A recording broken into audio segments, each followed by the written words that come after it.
Peace, everyone. Yusavale here. Coming to you live and direct. Got a good show lined up for ya. I want to get into a discussion about private ordering and private trust and, estates and, what it really means to have true status correction. You know, um, because I've listened to a lot of people talk about status correction and heard varying views on status correction, on how to conduct status correction, and I'm going to give you my view based off of my pure examination of the law, what the law says, and I think the first thing that people have to understand is they have to understand this difference between public and private in order to understand how to change your status. Because the status that you're seeking is one in which you don't want government oversight over your life. Essentially, a private life, a private status that you're looking for. And, that is achievable, but it has to be structured. It has to be structured. It cannot be done by pure declaration. You just giving notice to someone and then you just declaring yourself into some sort of legal position in which now the state or the federal government in some kind of way, they have to, ignore any of your conduct. It's not, that's not how it works. It doesn't work like that. If everybody could do whatever they wanted to do, that by definition would be chaos. So we're not going to have a chaotic society. Government is here to make sure we have an ordered society. So hopefully we're not out there talking about subverting the government or anything like that, because if you are, then they have a right to put you on a terrorist list and call you sovereign citizens and call you terrorists. Right? They have a right to do that. So that's not the way to go right there. The way to go is to understand the law of what the law is truly saying. And you have to know public and private because there is a domain which you can carve out for yourself, but you have to know how to do that. It's not just done just by pure declaration where you just say, I'm private, and then, now you just keep doing the same thing you've always been doing. However, they don't have jurisdiction over you or something like that. That's causing chaos in the communities, and it's not the truth in the first place. It comes from a misunderstanding of the law, which a lot of that has occurred in this space because the people who were the original people who gave this information out, they were like farmers, ranchers, people like that. Not to say that they weren't intelligent or anything like that, but there is a huge window of an opportunity for a lot of errors to be made when you are getting information about law from people who are not formally trained in law, and then they're trying to interpret statutes, principles of law, all these different things. There's a lot of room for error in that. So it's not that I'm sitting here trying to say that they're bad people or not anything like that. That's not what I'm saying. I'm just saying for a layman, it takes a little time to learn this stuff. You got to really, really study the law in order to understand it.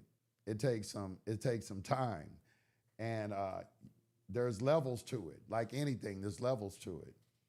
But all I can say, too, is you really have to concentrate on principles. Principles of law. It's very, very important to understand principles of law. All the written law that you're looking at is written on principles. And the judges use it a lot in their determinations in court as well. But, the status correction thing, what is real status correction? Real status correction starts out with an understanding of public and private.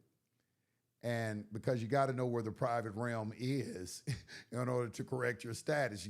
You don't know how to draft your paperwork to achieve the goal of getting within this framework unless you know where it is, what it is, and the doorway into it. So once you understand that, now you can write some paperwork declaring something. But it has to be more than just declaring. There has to be a declaring, a structure, and a change in conduct. You have to have all three of those things in order to have true status correction. You cannot declare something and continue to live, talk, walk, and act the same way as you always have. No, that's not how it goes. When you're declaring that you're private, you have to remove yourself from the public and any interaction with them.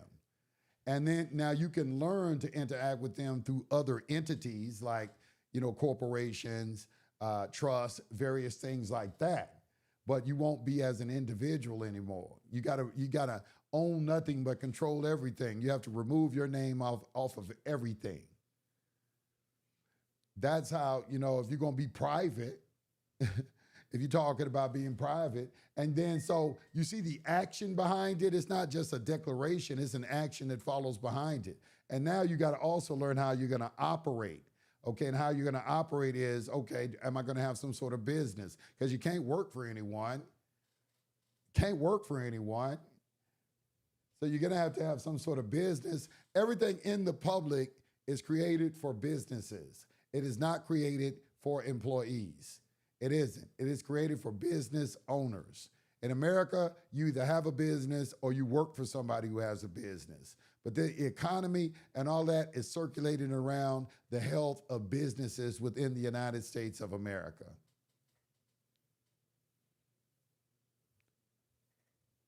Business.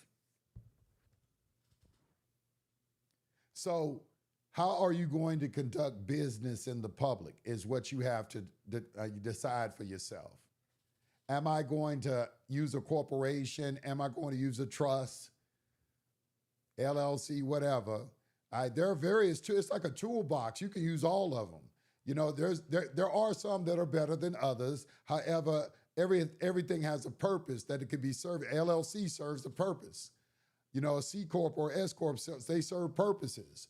There may be some kind of way that will be optimal to use that instead of something else. It's a toolbox. And you learn how to use the toolbox if you want to interact with the public. And some things, though, just don't, I don't think have a lot of merit. Like, okay, looking at right to travel, I haven't seen anything to justify their position of right to travel. I just haven't seen anything. These lights are real bright, man. I gotta turn these lights down.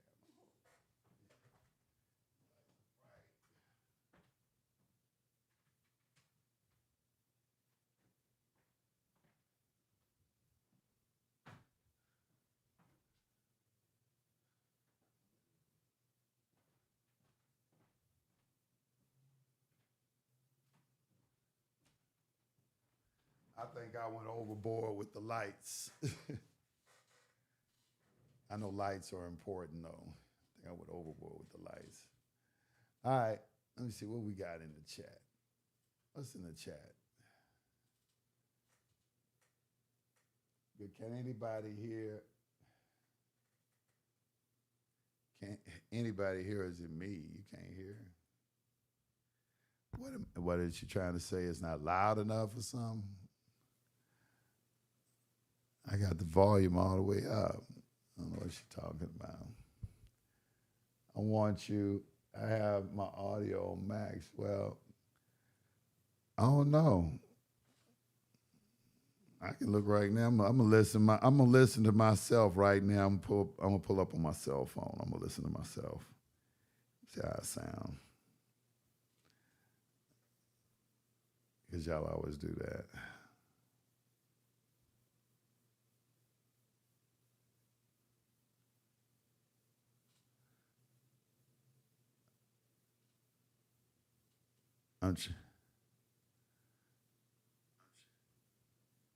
I can hear it. It sounds fine to me. Damn, there ain't very much lag on that either. I hear my audio. Okay, let's see. It's loud and clear. I know it's loud and clear.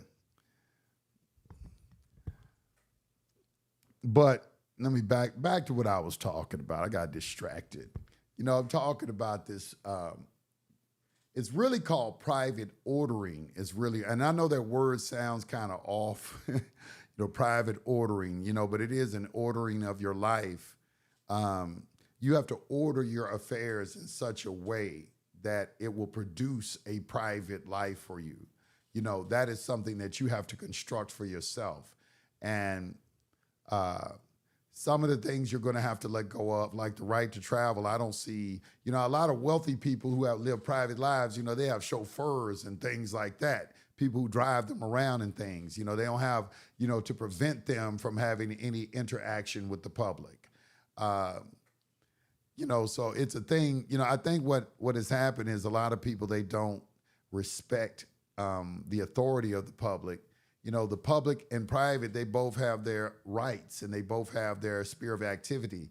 And you can't come from the private into the public and start demanding things, because the public does, the private. See, even the Supreme Court justices have said this. I done read about 3 cases so far where the Supreme Court justices have said the private does not trump the public. The public trumps the private. They have said this about 3 times, and I think a lot of people move out there like, because they're private in some kind of way, they're superior to the public. And that right there is a distortion, because it's not true. I have to come back and report this because I'm reading this in the law. You can ignore what I read in the law, because a lot of people, what they'll do is they'll ignore that and they like to gravitate toward their own understanding and start using words like common law when they don't really understand what that word means, or they couldn't cite any type of legal authority under the common law. Hell, half of them don't believe in God. No damn way. You'll never hear them talking about God or nothing like that. Ain't talking about God. They trying to get some free shit. So nah. Nah. Let's see. Well, what about American jurisprudence that talks about the authority being our public servants? They are your public servants. They do. That's what they do. They serve the public. They serve the public. They don't serve the private. The private is a domain where you operate and do what you want to do without government oversight. When you come into the public, you don't exercise private rights within a public regulated space. See, that's the confusion. See that mindset right there? That's it right there. That mindset, it's, first of all, it's a misunderstanding of what they're reading. So their comprehension of what they're reading is off, because they don't understand basic principles like public and private. They don't understand that distinction. So they'll read something like that and construe it incorrectly, and then try to apply it incorrectly by forcing themselves on the public and saying, look, this says I can do this, and it doesn't say that. You have a misunderstanding of what you're reading.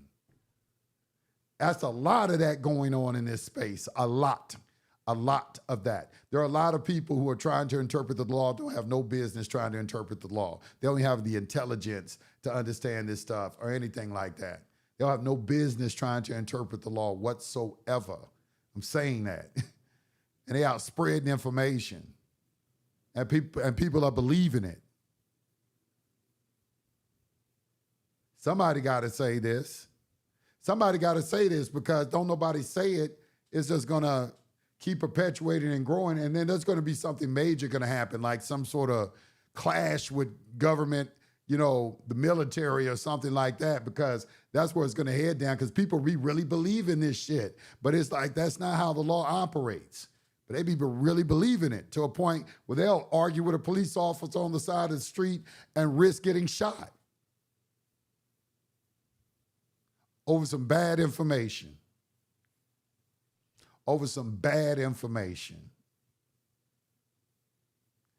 Nah, man. Nah, man. Nah. And let me tell you this, like clash, that clash is necessary. See, look like right there. That person right there that said that clash is necessary, those are your government plants. Those are your government plants right there. Those people try to incite you to violence and incite you to some sort of negative action based off of a stupid ass premise. because they too illiterate to understand what the law really says, and then they trying to marshal all of you to action to go to war with the government and everything over some bullshit,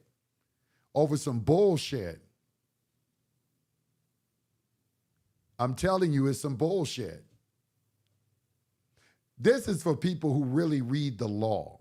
If you're really interested, see, the law is like chess, learning to be a good chess master. I think that's the best analogy that I can come up with, because I've been a very good chess player and I read the law. So in chess, you know, you got pieces and you have to learn how each of the pieces move. Then once you understand how the pieces move, then you have to slowly learn how to develop a strategy. You can only really learn how to develop a strategy by playing a whole lot of games. You got to play a lot of chess to get good at chess. You're going to take a lot of defeats to get good, to be real good. Same thing in shooting pool. You know, it's going to take a long time. Well, that's kind of like this is, you know, the principles are like your chess pieces. And once you understand what each of them are, then you learn how to develop a strategy with them. You know, the law is just a playing field. Once you learn the law, you can learn how to utilize it to develop strategies to your favor. But you got to understand how the pieces move first. You just can't throw it all out and say it's some bullshit. The people who are saying that are the people who don't understand it. And that's how they cover up their own ignorance, through violence and terrorization. These people are Marxists. But they claiming to be patriots. A patriot would never take action built off ignorance. Would never take action built off ignorance. They make sure that what they doing, they're in the right in the eyes of God. And the only way you could determine that is make sure you exhaust all of your effort in understanding the information. And if you haven't taken time to look up the meaning of a word, understand principles of law, try to learn court procedure, if you haven't tried to do all of that, then you haven't done that. You just mad about some shit that didn't go your way. It didn't take it and didn't take the opportunity to see if you were really wronged in some kind of way. Or was it just the law didn't play to your favor? But all y'all say that the government is corrupt, but I'm not seeing the corruption, because the deeper I dig into the law, I'm not saying they're not corrupt people in the government, okay? But the law is not corrupt. I'm not saying they're not corrupt actors within the government. All judges are not the same. All attorneys are not the same. You know, I understand that. I've been through the system. I understand that you got some nasty motherfuckers in that bitch. I'm not talking about that. I'm talking purely discussing the law, which you can't debate with me with, because you ain't taking the time to understand it.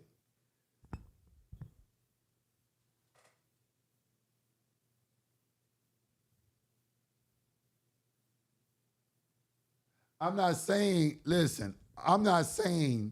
that you're supposed to know it. What I'm saying is, before you could take some violent act, okay, you got to make sure that you understand and know what you're doing is right, okay? Because you got people, they will try to get you within. I'm telling you, this movement is fertile ground for infiltration.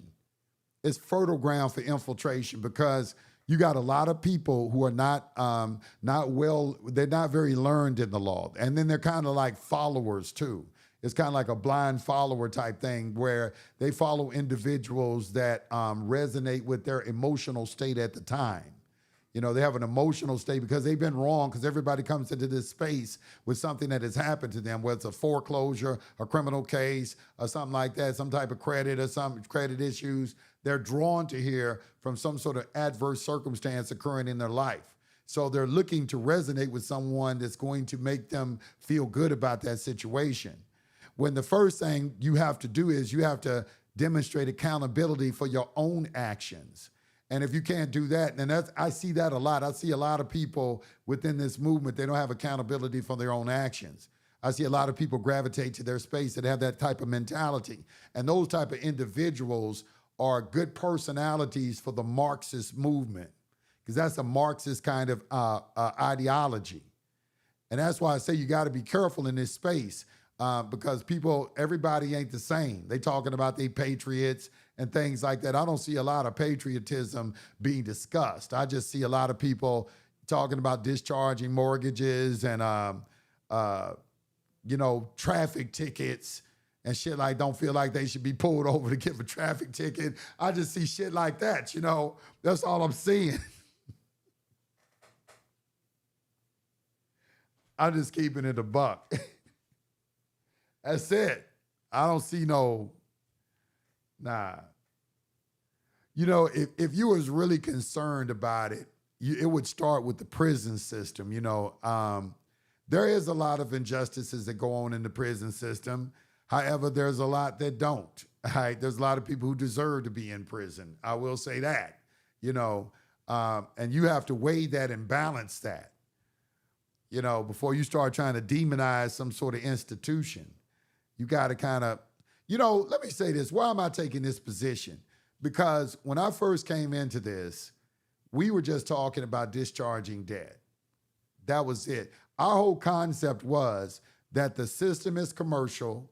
They've removed money from the system and they're using a debt-based currency. We constitute the credit for that debt-based currency system.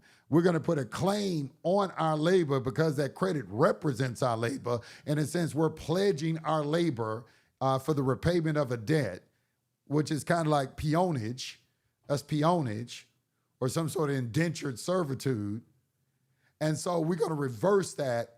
And then we're going to make a claim against the United States, some sort of equitable claim for unjust enrichment for the taking of the gold, okay, making us the creditor of the situation. And thus, any type of debts that are brought about, we could just discharge. Like if you get pulled over by an officer, you ain't gonna argue that it's a traffic ticket. You discharge it. Whatever. Even a criminal case is civil in nature. That's why you're asking them, is this civil or criminal? And trying to find out if it's admiralty, because admiralty is about debt. It's debt collection, debtor's prison. That's why. So, you're trying to discharge all of this. That's what the original process was. It fell into a whole bunch of other stuff, like right to travel, you don't have jurisdiction over me, all these kind of things. I saw how that you don't have jurisdiction over me. I see how that has, I see where at first it was just kind of small and it grew into something big. And then in researching it, I found that people have been making those arguments for the last 54 years. 54 years. People have been coming into the court saying, I'm not that person and you don't have jurisdiction over me. They've been saying the same shit for 54 years and it ain't never worked. It ain't never worked. Even Gene Keating was saying in his Gene Keating transcript, he said Jack Smith in there, they trying to argue that jurisdiction. He said, that's why they sitting in jail wondering what's going on. You go ahead and read it right now. You can read that right now and see what he says. And I agree. So early on, that's how I came through the door. It's like, you don't argue jurisdiction, you accept for value. They're looking for somebody who's going to do some sort of performance on the obligation, all right? So that's why I accept for value and return for value all the charging instruments in this matter and make my exemption as principal available for the discharge of all obligations and charges connected with this case. We are addressing the issue as if it is commercial, as if it is some sort of debt collection. And it's a debt collection in a system where there is no money. That is the original process. That is the reason of doing secure party and all of that. That's why I was into that. All that other stuff, it's like, okay, you saying that they don't have jurisdiction over you. Okay, they got something called minimum contacts. You can't, if you're an acceptor of benefits and privileges, then you are responsible for the corresponding obligation for the acceptance of those benefits and privileges. Okay, what do you think? You're going to escape that obligation? You have to be held to a statutory jurisdiction if you're going to accept benefits and privileges. Ain't no accepting benefits and privileges and I'm going to side skip my obligations. No, y'all are looked at as, you're starting to be looked at as anarchist. And I can see why. I can see why. Because there's no respect for the public. There's no respect for it.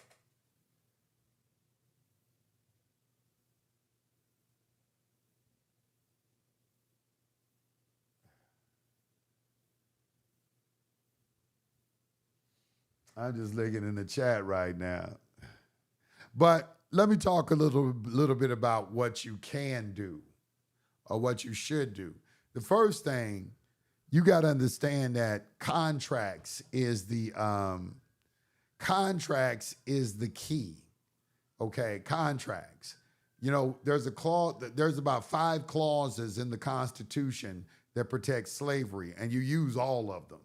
You use all of them. That's your framework that you have to utilize to build your space. All right. So, but the number one is they cannot make any law that will impair the obligation of contracts. So it is in the learning of contracts and conducting your affairs through contract that you shield yourselves from them.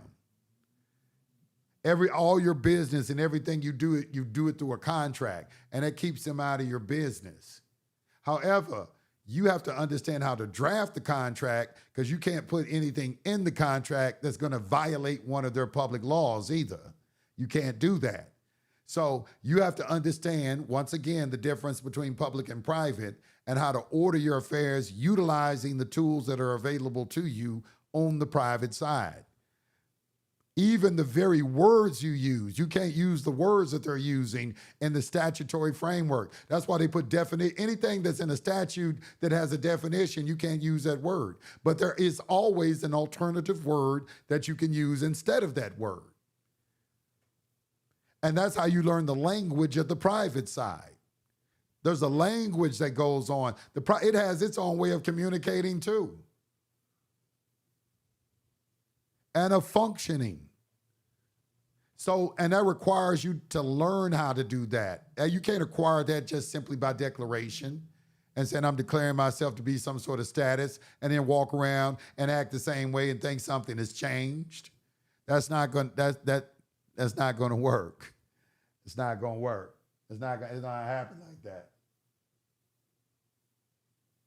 It's not going to happen like that. That's not how it works. So understand that one of the best ways to learn is learning private trust. When you learn how to operate or administer a private trust, or even create a private trust, I would say even in the creation of the trust, that's where all of the skill and the knowledge resides. And how do you draft your indenture agreement? You got to understand the pitfalls and the avenues that you can maneuver through that will get you to your destination without the public touching you. All right, that there are pathways to do that, and they've already been marked out. So, but you got to learn how to utilize them. All right, and once you learn how to utilize them, that is where the drafting of your pleading comes in, because the verbiage in your in your indenture agreement is directing the trustees of how to navigate through those private pathways. And then there are even jurisdictions that are important. The situs of where you put your trust, that is a skill you have to develop, because certain jurisdictions are more beneficial for certain activity than other jurisdictions. So once again, you have to take into account, well, what type of business are you looking to engage in? There may be a certain situs that you want to place that private trust at, as opposed to somewhere else. And then what is the purpose of it? Are we investing, or are we running a business, or are we holding property? You know, those are things that you got to take into consideration. But just to make simple declarations about things, trust takes a little time to learn. I'm going to say, if you give it a good 8 months, 9 months, consistent study, you can be very, very, you'll definitely be on your way. I'm not going to say you're going to be just this expert, but you'll definitely be have gone to a point where you can really take off on your own and go as high as you want to go. Go as high as you want to go. That's what I think about it, But it teaches you that the administration of a trust teaches you how to operate privately. And everything in a trust is about agreements, and it does a lot of things, man. Asset protection. A lot of people, when they say that, oh, you can't foreclose on a trust if I put my house in it, those are people who have heard this, but they have misinterpreted what was being said. What's being said was, yes, a trust can protect property in certain ways, but it takes a combination of things to make that happen. It's not just you just throw it in a trust and that's it. Now you can't foreclose on it. Nah, it's a lot of things. The status of the trust, the jurisdiction it's located at, the laws of that jurisdiction that it's located at. It's a lot of things, whether the timing and everything that you've done, how did that go about? It's a lot of other additional variables that go into something being bulletproof, other than just you just throwing it in there. A bulletproof trust is possible. Yes, it is. But it does require expertise. It is not something that you just declare. It is not. Does your new trust structure utilize the UCC contract trust we established with the Treasury? No, you don't have to. See, this is what they don't understand about the secure party process. A UCC contract trust account, it's already a trust. It's an implied trust agreement. That's why the verbiage in the bond keeps talking about fiduciaries and things of that nature. That's something else people haven't gotten. They haven't taken the time to learn what an implied trust is. Implied trust. Those are just as effective too. A trust can be a trust even though it's not called a trust. So no, you don't have to put any verbiage in there. That is a trust relationship. That's a trust relationship. That is a trust relationship. You're offering consideration, the bond. You are giving them some remuneration for their services. You're allowing them to take a part of that. Everything is there for it to be a trust relationship already. I don't need to convert it into anything. It's already a trust relationship. And that's what has always been meant by saying a UCC contract trust account. It's never been to implicate something that has been written down. It's never been that. People just interpreted things that way. It's never been that way.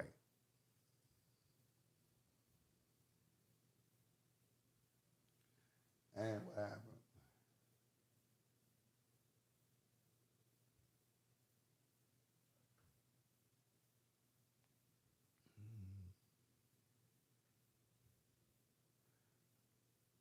I'm trying to see if I'm still streaming or not. I see I was frozen on the screen. Let's see. What if a total stranger has put up my house in a private trust? How a total stranger going to put your house in a private trust? I don't understand that. I don't know. What are you talking about? Securitization? Is that what you're implying? That's the only way I could be. That sentence will make sense to me. Is if you're talking about some sort of securitization. When they take and put your mortgage in a SPC, a special purpose vehicle, well, that's because that you signed the promissory note. You put a blank signature on it. You don't have a claim on that promissory note. Okay, that you don't have a claim of the UCC 3-306 or UCC 3-305. You don't have a claim because you don't fulfill the requirements of a holder in due course in UCC 3-302. So they can take it and become the holder in due course. Therefore, they have a right to convert it and do things like that. Really, technically, under the laws of negotiable instruments. So I understand what you're saying. I mean, I hope that's what you're saying because, that's the only way I can make sense of a private person throwing its property in a trust, because that just doesn't happen. Somebody you don't know, a total stranger. Nah, I mean, a trust is an agreement. How a total stranger gonna come and do something? All the parties have to agree. The settlor and the first trustee have to agree, and the settlor is the one putting the property in the trust. I don't understand what you're saying. And then you name a beneficiary. They don't even have to know the trust exists, the beneficiary. They only have to know the trust exists. I can make a trust for my children right now and not tell them I have it and just direct the trustee when I pass away to contact him and let them know I left them something. I can do that.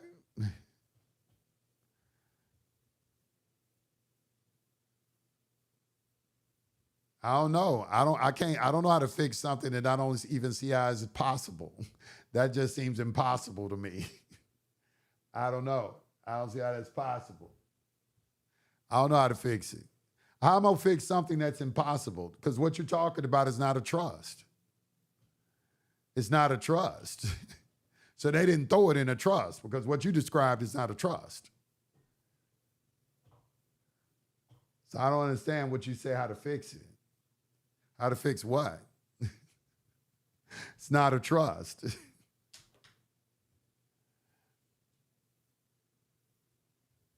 Let me see what else is over here.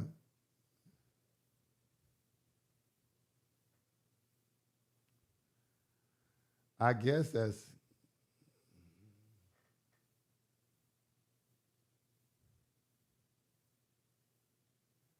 not a plant. The government has declared me a public enemy because should I find that they have given and don't, they know death is most likely the consequences. Oh, man. Why you come in my chat? Why you come in my chat talking like that, man? Were you trying to make it seem like I attract, psychotic sovereign citizens with a death wish? It's like, let me tell you something, man.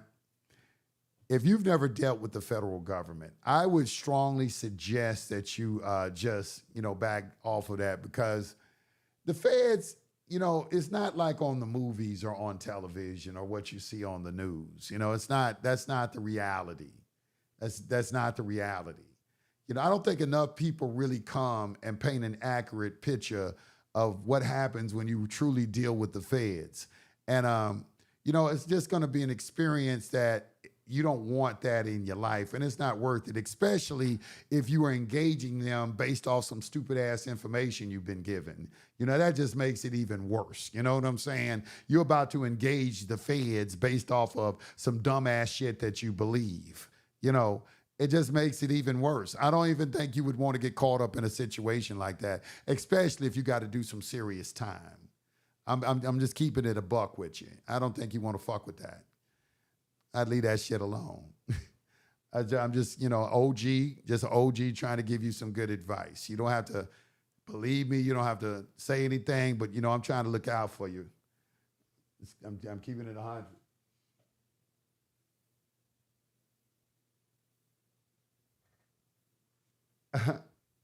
I don't think you want to do that. I don't think you want to do that. Nah. Man, let me tell you something. That's just a waste of time.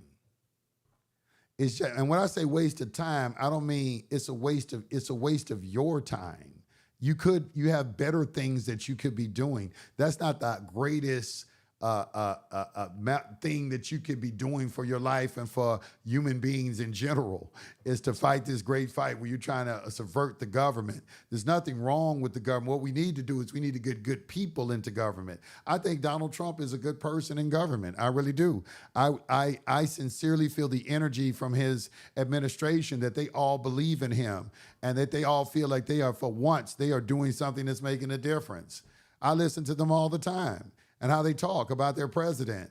I don't look at CNN and MSNBC and C-SPAN or anything like that, because I know who owns those news outlets, and they are propaganda machines. They are. You have a very transparent administration. They come to the podium every day and tell you what actions that they are taking. Right now, they are discussing what happened with the Obama administration as far as Obama trying to subvert the Trump election by putting all that stuff out, that he was in collusion with Russia and all of that right there. They got a lot of evidence that they've just revealed. I don't even know. It might even look like arrests are going to start to occur. So, it's getting serious. Trump, I'm going to tell you what I see about Trump. Trump is a person, he don't let no slight go. He's not going to let any slight go to his character or anything. He's going to leave that unblemished. He's not going to allow you to leave any blemishes on him. He's not going to allow any blemishes to be left on his name. He's addressing each and every allegation that's been made against him, which has divided the country. It has divided the country. Okay, and he's making sure that he is addressing each and every one of those. I admire the man for what he's doing. I see what kind of character that he has. He has a lot of self-respect for himself, and he has a lot of love for the truth. That's for what I see. Nobody's perfect, but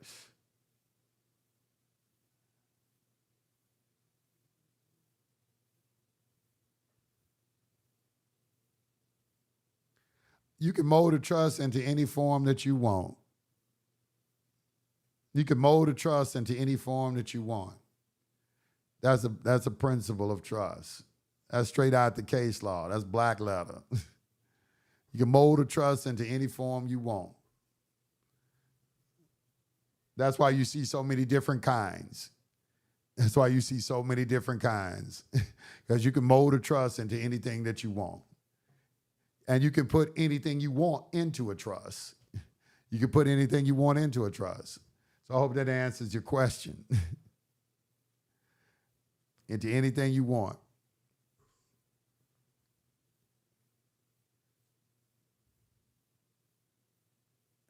Trump, they keep saying Trump is all over the Epstein files. Well, show us your proof. Show us your proof. You know, it's really interesting how Donald Trump in 2016, he's the one that put the Jeffrey Epstein on the blast. You know what I'm saying? He's the one who put him on blast.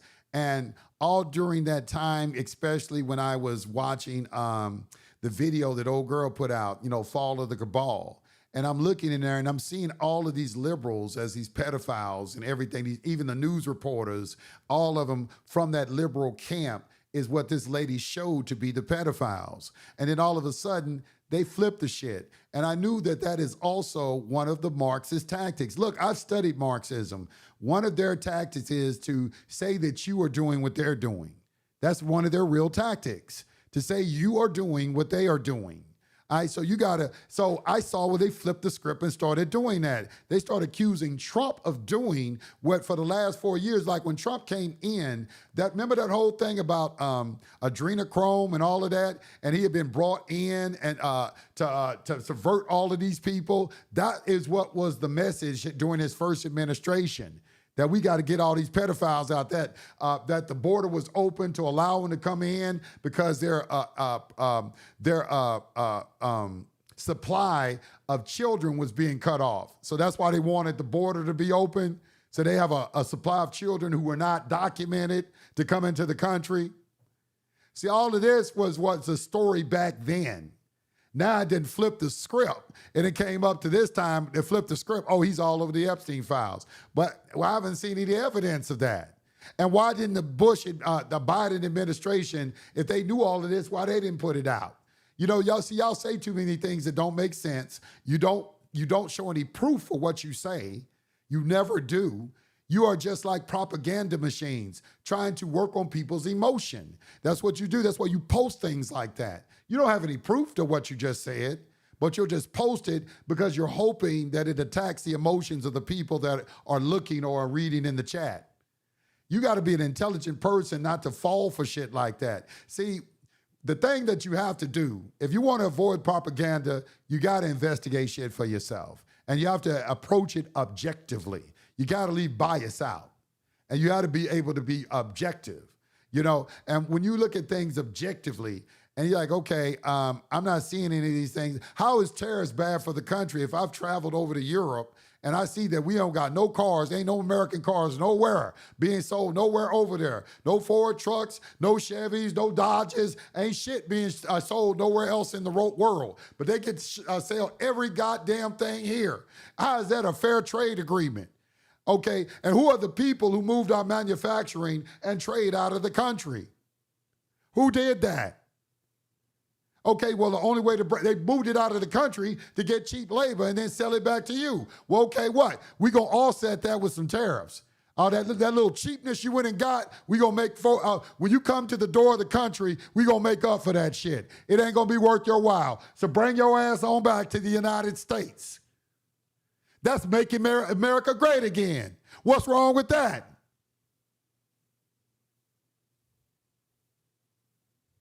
Yeah, there's going to be some adverse effects. Maybe supply chains start going up and things like that. But hey, the end is going to justify the means. getting manufacturing back into this country, making jobs available for American citizens. I don't know if that is going to do that because now we got AI robots coming. So I don't know how effective that's going to be. But I understand in principle it was to get jobs back to the country. You know? And then you take that and twist it and make it seem like it's something evil. That's where propaganda comes in. Every time the man makes a decision for the best interest of the country, you twist the shit and make it evil. You know, that's what I'm looking at. That's some goddamn propaganda. How you not going to be able to identify that? Every time the man make a decision on something, you turn it into something evil. No support for your country or your president.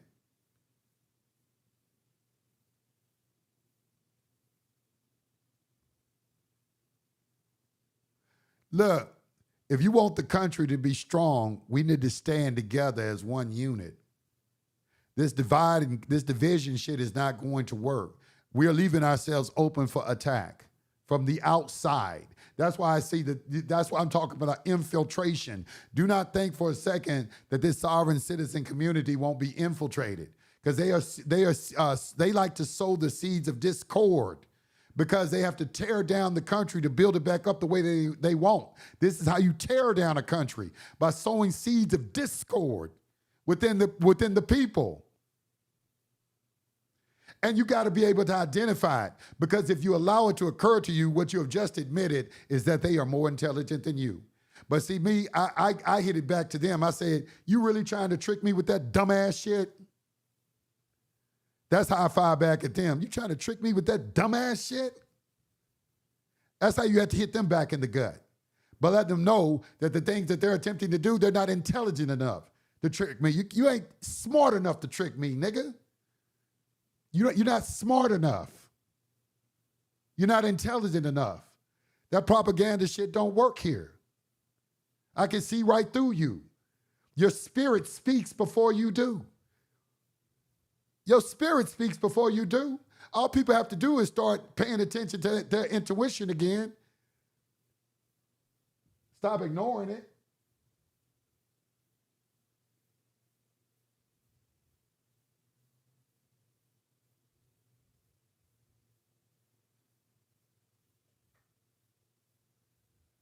Yeah, I did see that that general say that 5-star general, that was under the Obama administration, where they went in and they took out all them 7 countries.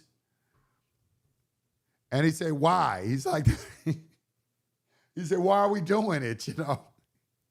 That we just need something to do. It's attacking countries for no reason and taking their resources. Just attacking them. That happens, Hey, look. I look at what Trump did. Trump is the kind of person, dude down in Venezuela talk shit to Trump. Hey, man, Trump, he's like, okay. He went down there, man, he sent a military group down there and went through it. He was in a damn a military holding facility. And they went in there and extracted his ass out of there and didn't lose one man doing it. Trump sent some motherfuckers down there. And let me tell you something. And after he did it, he talked to, I think it was the president of I forgot what country. I don't want to say the wrong country. But he told that president, he said, you next. He told him he's next. If he don't do X, Y, and Z, he's next. That was a message to the rest of the world. You see how he just barricaded himself in that military complex, and I just extracted his ass out of there in less than 24 hours? Anybody else want to take a try? That's the United States of America. That's why we are the strongest country on planet Earth. And sometimes we have to flex our muscle and let other motherfuckers remember that shit. If you love your country, because I love my country. I love the United States of America. God bless America. This is a beautiful country. When you travel the world, you're going to appreciate it even more. There are some nice places around the world, don't get me wrong, but they're not the United States of America. I could live there. There are some other places in the world I could truly live. I really could. And think I have a good quality life and enjoy myself. but it's not the United States of America. It's not the United States of America. No. We a different country. We a different breed altogether. We a different breed altogether. First of all, we a melting pot of all different nationalities. We are a bigger melting pot than anybody else on planet Earth. We a melting pot like a motherfucker. So that right in itself makes us a different type of country. We're just different.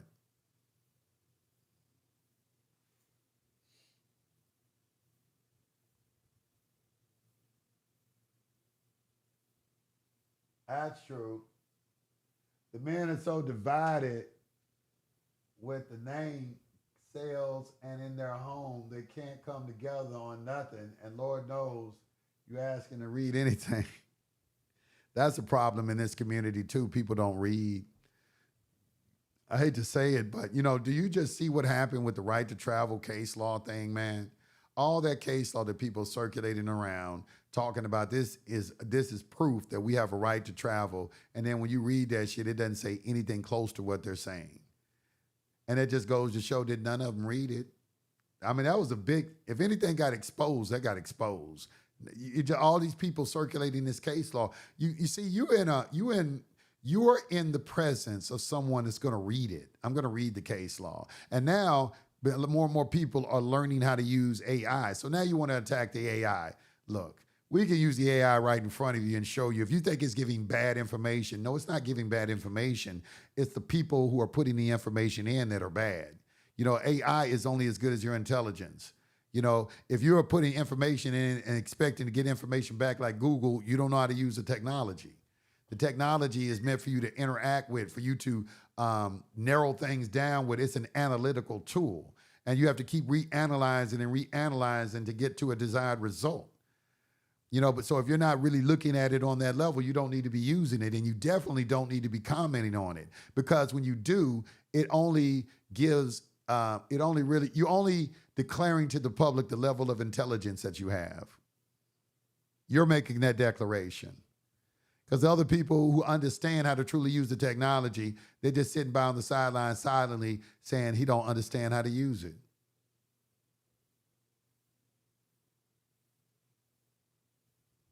I'm just telling you what it is, and straight inside information.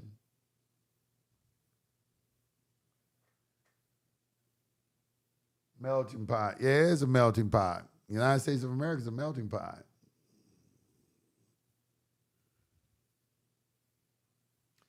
It is a melting pot.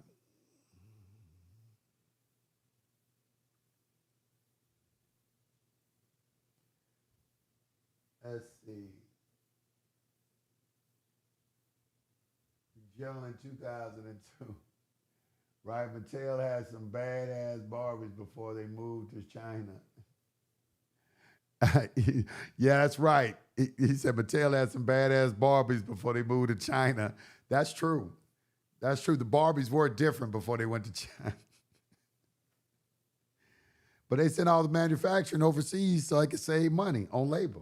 That's why China became a manufacturing powerhouse. Became a manufacturing powerhouse, took all the manufacturing away. They became a world power. China wasn't no world power at first. They rose to prominence by taking the manufacturing from all over the world and became a superpower.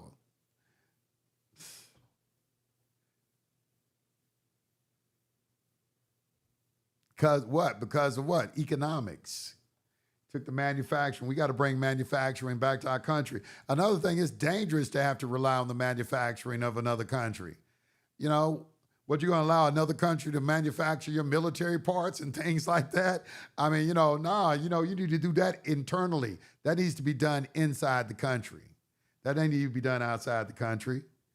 We need to have a direct control over all that. There are certain parts of our manufacturing that we need to have direct control over. That didn't need to be delegated to some sort of foreign country.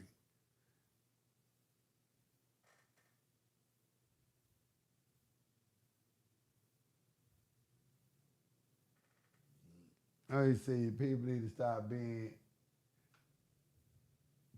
stop being greedy and jealous and don't expect to have things you don't work for and don't steal or kill. That's true. I'm gonna tell you like this. This is what worries me. The people, the controllers of the planet, they have a religious doctrine that they follow. Okay, and when you read inside of their religious doctrine, they are allowed to make slaves of heathens. Okay, of heathens. All right. Now, heathens are people who will kill each other. You will eat anything. You eat any kind of food. That's why they throw all that fast food restaurants out there and let y'all just kill yourself with it because, you'll eat anything.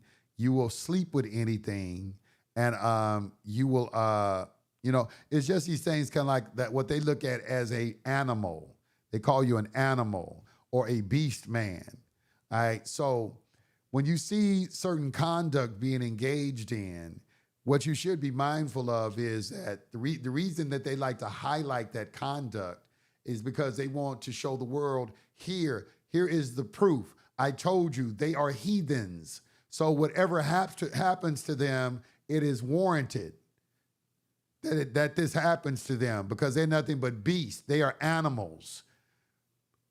Look, they kill each other. Look, they just have sex amongst each other just interconnectedly, and they just have babies out of wedlock and everything all over the place.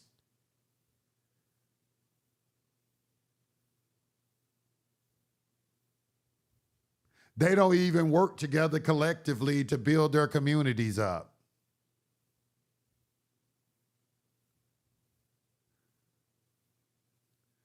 Their doctrine says that those individuals, they are allowed to make slaves of, or what they call bond servants. Bond servants. All right? That's how it's an indentured servitude, a peonage. The word peon comes from the word peonage. And this is the reason for the secure party process and where it came from, because to counteract all of that, that was to counteract all of that. Because they were coming to make you an indentured servitude, through the law merchant, through this contract for debt, where they're going to collateralize your labor for the repayment of a debt, because labor can be used to collateralize debt instruments, and so that's what we're counteracting. The whole system is based off some sort of creditor and debtor type situation, because they're all dealing with what? Debt instruments. Debt instruments have a creditor and a debtor on each and every one of them. So that's what, that's where that came from, secured party, to address that. The reason it's called a secured party, okay, and you are the creditor, because the secured party is a contract agreement that you're having between you and the straw man. Okay, it's an agreement out of the doctrine of necessity, because there are no contravening equities to contend with. Okay, so this is why this is being done. Okay, so through this contract, you agree to satisfy all obligations in the public, that you will not argue anything. Why are you not arguing? Because the 14th Amendment says you can't argue. The public debt shall not be questioned. And the straw man is a 14th Amendment citizen. So he's like a bridge. What it really is like a transmitting utility. It's looked at as an ability to transmit from the private into the public. At least this is how it was characterized, all right? To transmit commercial energy from the private into the public to satisfy the national debt. So it's this bridge between the private and the public. This is why they had to create this straw man, all right? Well, in this agreement, okay, you agreed to take certain actions in which you will not contend with the government. In exchange, they will give you certain benefits where they will discharge debt or remove encumbrances and liabilities for the acceptance of giving them negotiable instruments that they can inject in commerce. All right, because they are bankrupt. They don't have any money. The government doesn't have any money. They bankrupt. So as bankrupt entities, well, where are you getting your value from? Well, the only thing they have left to pledge are the people. So everything that time they borrowed $2 trillion, who's going to pay it back? You. But you're paying it back in the form of a surety. You're paying it back in the form of you being in some kind of way in contact with the public. When you remove yourself to the private, you're not liable for the national debt.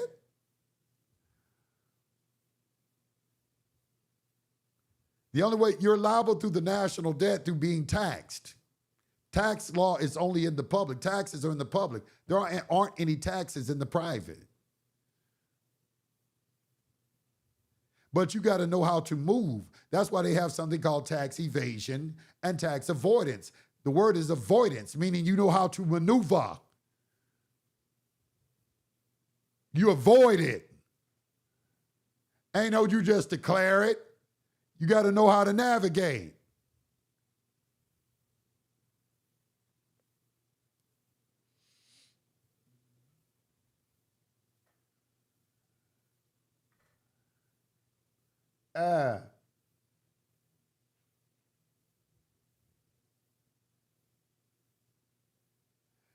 Let me tell you something. The only way you can be a slave is because you mentally are a slave. Nobody makes you into a slave. What they are saying is that you've reached the level of a slave mentality, and that's why it's easy. When they put the collar on you, they're not fighting you to put the collar on you. You're going to allow them gently, like a trained dog, to put the collar on you because you've allowed yourself to descend to that level of a beast when you engage in certain conduct. You've allowed yourself, when you're a slave to your passions, to your vices, you are already a slave. What are you talking about? You're a slave. They provide you everything you need to feed those vices.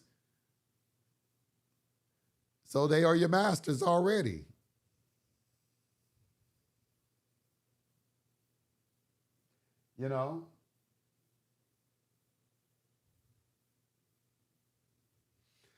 You have to free yourself from slavery. You have to learn how to think for yourself.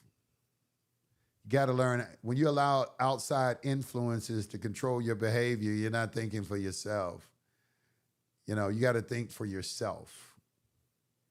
If you're not thinking for yourself, you're a slave. It's a mental game, okay? That's all it is. Slavery is a mental game. That's why they didn't want the slaves to educate themselves. Because they know they have to have you in an ignorant state to keep you as a slave. In England, they had the same thing. The serfs were not allowed to educate themselves. Right? They didn't want them, they put them under the authority of the Bible, but they weren't allowed to read and understand the Bible. When they finally got an opportunity to read and found in the Bible a passage that said, you should not swear, by a hair on your head, or by heaven because it's God's throne, or by earth because it's his footstool, but because you can't change not one hair, white or black, on your head, but let your yes mean yes and your no mean no, because anything else from that is from the evil one. When they got a chance to read, the Puritans, that's when they were first ones to leave, because everything, that whole feudal system was based on contracts, swearing allegiance to a landlord. They swore fidelity.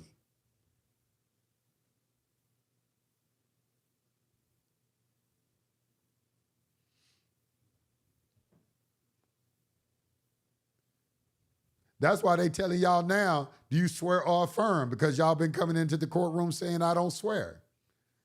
So that's why they say, do you swear or affirm? Because they know it's in the Bible. They can't deny it. They know that's in the Bible, not to swear. But you're going to hand me the Bible and tell me to swear on it and go against something that's directly in it. You see the that's just a right in your face contradiction. That's the devil. That is the devil, okay?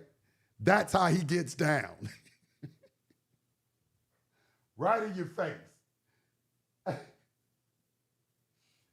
He said, damn, that's real deal. Only people who get.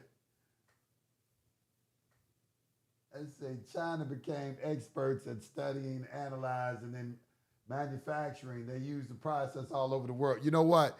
I remember as a little boy watching cartoons, right? Like, Warner Brother cartoons. And I remember cartoons where they used to make fun of the Chinese, right?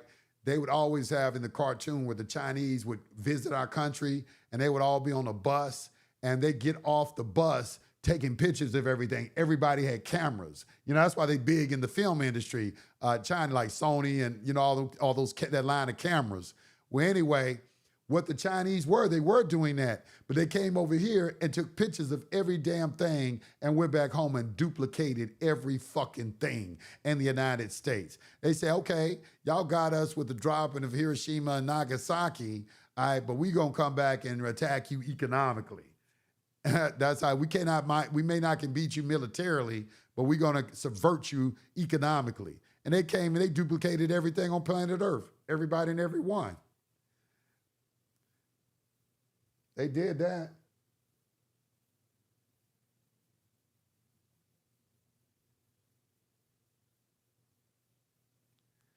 Yes. Check. Somebody, volume low. Volume ain't low, man. The volume is fine.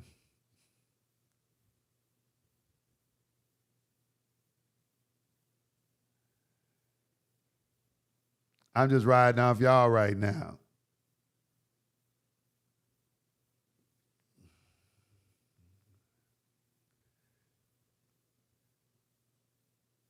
Yes, they did. That just fried your brain. I want to get back to talking about this private ordering, though. You got to understand, I'm going to say it one more time. You got to understand public versus private. That is mandatory for you to understand that public versus private. Tonight in class, we are going to be, my students and us, we kind of got into a little, they were talking about, brought into question about the tax laws and the definition of words like person, United States. Do you fit the definition of what they are describing in the tax laws? And what I'm trying to get them to realize is that it doesn't matter if I fit in the definition or not. It's that it is in the public, okay? And they classify you how they want to classify you once you engage the public, okay? U.S. persons only exist in the public. They don't exist in the private.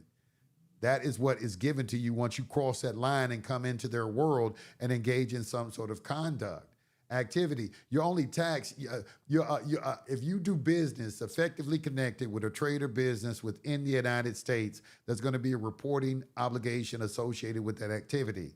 Okay, so we need to understand, well, what do we mean in United States? Well, United States in Hoovering versus Evans, I think is the name of the case. It gives the definition, the three different definitions of United States. The first definition is that when the United States does business internationally, okay, that's the first sense of the word, their international relationships. The second sense of the word deals with their territorial relationship, with the territory in which they exercise plenary power or all power within that space. And then there is the United States definition that refers to all the 50 countries as we've come together and unified and called ourselves the United States of America. All right? Those are the three different definitions of the word United States. So now the next thing that you have to understand, well, when is it the appropriate time to use United States in what context? When you are talking about taxes, it's always going to be in the second context. Okay, and that's what a minimum contact is all about. Once you have come into contact with anything that is within their regulatory authority, okay, there's going to be a tax associated with that. The public is monetized heavily. Everything in the public, it's a business atmosphere. Okay, if you don't want to do business, stay out of the public. That's why if you're going to engage the public, you got to learn how to do so through some sort of other entity, all of which are business entities, whether it's a business trust, a C corporation, a S corporation, a LLC, an association partnership, or even as a corporate sole. However you want to do it, you can do it. But you need to choose something or select something that's going to be optimal for you. What we deal with is private trust because that is the top of the food chain. There isn't anything higher than that, a private irrevocable trust. There's nothing higher than that. That's the highest entity you can use. And that's why I deal with it.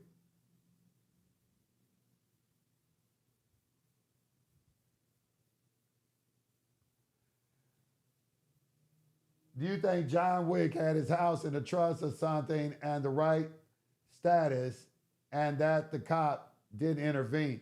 When y'all say status, I need clarification on status. You know, y'all think y'all declare yourselves in a status. What makes your status is your conduct. It's not the whole system operates off of actions speak louder than words. They don't give a fuck about what you think you are. They don't give a fuck about that. I have to say it that way because I want to press home. I want to press home my point. They don't give a fuck about you claiming some sort of status because all of law is built off of conduct. Public laws are put in place to regulate conduct, and that's what they're going to continue to regulate until you change your conduct. Okay? If you want to be private or have some sort of status, that means that you need to declare your status, put together a structure, and then alter your conduct accordingly. If you don't do those three things, they're not listening to shit you got to say. It's like nothing ever happened. So, did John Wick have his house in a trust? I don't know. I don't know. Probably.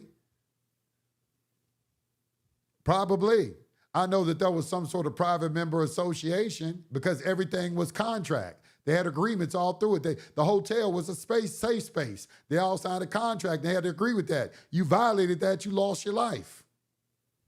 All that's in the contract. And we don't want the government to get involved with that because they signed a contract saying we can take their life. So you stay out of it. I don't know, you know. You can make no law that will impair the obligation of contracts.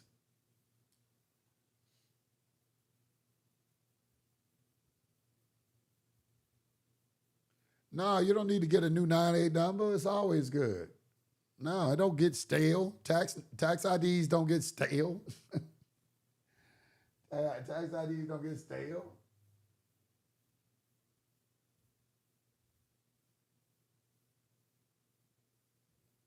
Yeah, they were taking pictures the whole time with the Chinese. Yeah, they were taking pictures, man.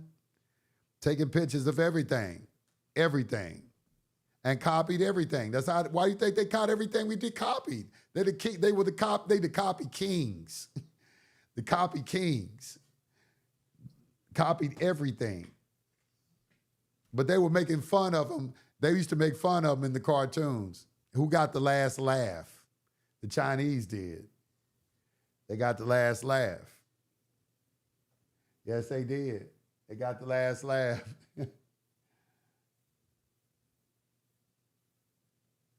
Yeah, they got the girl for violating the rules. Yeah. That's a private member association. That's all it is. It is governed by contracts. I'm trying to tell y'all, the private domain is regulated by contracts. Regulated by contracts. Through contracts, you can create an entire ecosphere for yourself through contracts. That's what we got away from as private citizens, our understanding of how to utilize contracts and keep the government out of our business. There was a point where all American citizens understood how to do that. And that, we've been dumbed down a lot. We got to return back to an appropriate level of civic education. We got the civic education in this country is it's in the trash. It's in the trash. It's in the trash, man. It's in the trash, the civic education. That's why there's so much discord, because people don't really understand the rules of their own country.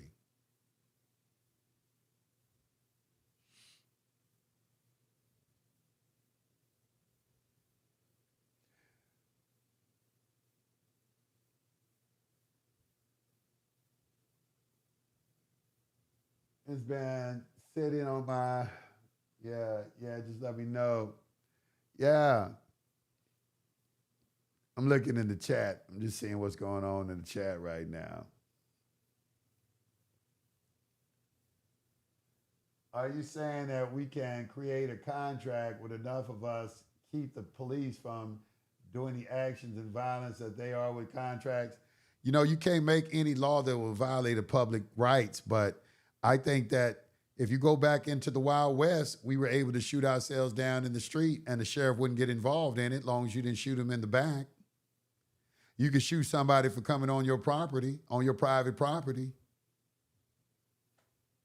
That's how the United States of America was as a free country. I remember I was looking at the Magnificent Seven and they had stole old dude's gun and he came and caught their ass in front of the other six and killed the two dudes.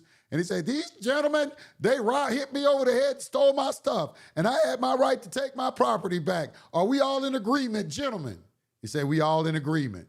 That's how we operated as private citizens, man. That's how the United States was. People, Aaron Burr got into a duel and lost his life. Aaron Burr didn't lose his life. It was the guy who was one of the architects for the Constitution and the first bank of the United States. I forgot his name. One of y'all know what I'm talking about. But that's what we used to do, man. Yeah, so I think that the right still exists. Yeah, I think you could carve it out. I think you could carve it out. Yes, I do. Because we got plenty of examples in history where it was happening. Plenty. There's nothing fun. The only thing that changed, let me say this. The only thing that changed in the United States is that they put some bait in front of you called benefits and privileges. They gave you conveniences. But with these conveniences, now you have forsaken a lot of those things you used to could do. Because in order for you to participate in having conveniences, you have to subject yourself to public regulation.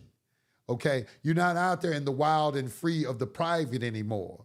You know, you've come into the area for them providing you an infrastructure, an ecosystem where you can work jobs and have convenience stores and things like that and provide you protection in that. Those are all taxable activities. If you want to get out of that, create your own ecosystem and we'll stay away from it. That's the United States of America. You don't have to be a part of this. You can make your own. What do you think the Masons and all of those people are? That's what they are. They operate all the time. You don't even know what their network is, or any of them. You don't know what their network is. They have an entire ecosystem on this planet, and you don't even see it. Just saying. You don't even see it.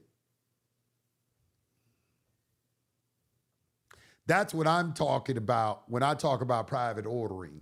That's what I'm talking about. I don't know what y'all think I mean by private ordering, but I'm talking about how the Illuminati and everybody do it. That's what I'm talking about. I'm talking about how they do it.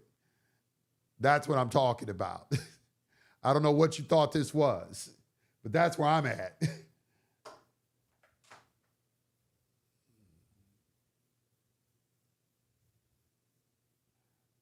It says, gotcha, but will they stand their ground would say it's the ultimate question. The thing about it is, I think that when you conduct private ordering, if you were going to be real effective, you need to have some agents in the public. That's what they do. They have their agents in the public, directing affairs and protecting them from untoward circumstances and things of this nature. I see how they get down. I see how that operates. Everything is done according to law, whether it's a private law or a public law. Everything is done according to law. And just because I use the word law, contract law allows for a lot of creativity. A lot of creativity that can exist inside of contracts.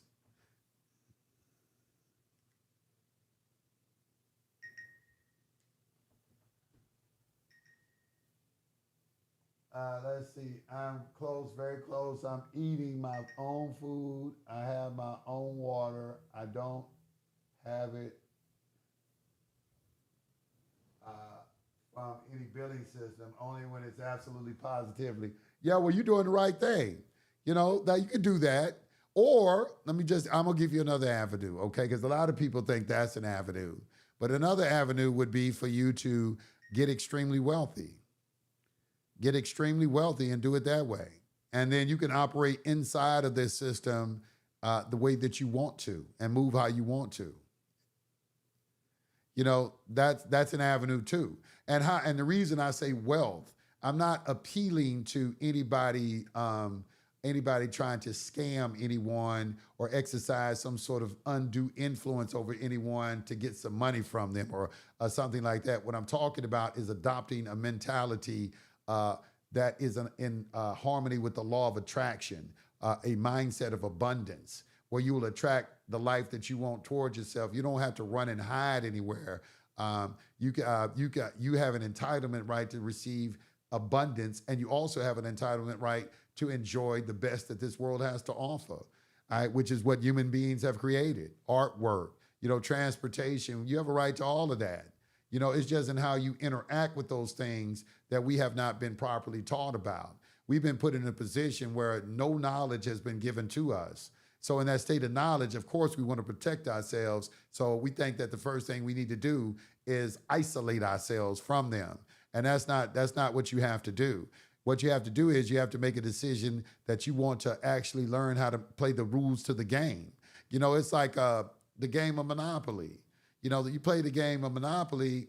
When I first played the game of Monopoly, you got tokens, you got a community chest and chance, public and private. You got property all the way around. You got a jail, and then you get paid. You got a revenue every time you pass go. You get $200 because everybody got to make some kind of money for themselves. All right, to exist on the board, you need a job, something.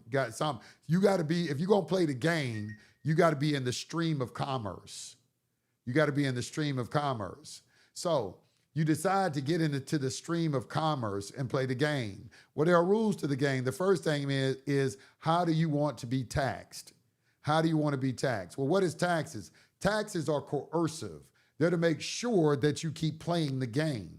Because at the end of every tax year, if they find out that every expense that you had was a business expense, you can write it off.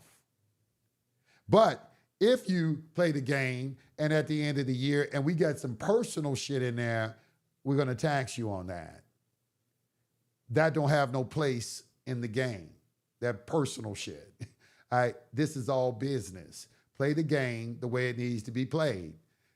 Business. All right, so now I need to choose a token to play the game with.